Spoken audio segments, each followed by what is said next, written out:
Вести занятия с пожилыми, так скажем, или уже в золотом возрасте людьми.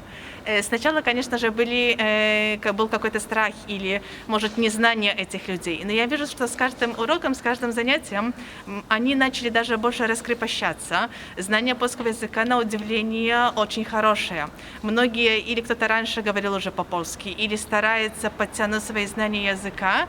И вижу, что они все-таки стараются. Для них лучше сама разговорная речь, чем, например, как правильно написать данное слово. Конечно, в своих занятиях я стараюсь соединить и коммуникативность, и грамматические какие-то данные, но я все-таки считаю, что если человек умеет говорить и будет свободно говорить на данном языке, уже потом, будучи в данной стране или читая какие-то сайты, тексты, то сам начнет правильно писать на польском языке, в моем случае, конечно же. Я очень рада и благодарю все руководство, так скажем, университета Золотого века.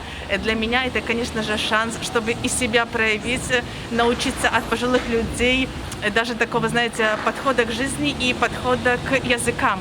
Я даже удивляюсь, что в таком возрасте можно не только, так скажем, сидеть с внуками и читать им сказки, но можно учить языки, можно путешествовать, можно говорить и не бояться. Так что я думаю, что для меня это хороший урок, и в их возрасте я бы хотела быть такой же энергичной, хорошей. Так что большое спасибо за такую возможность учиться, прежде всего, от них, их оптимизму и подходу к жизни.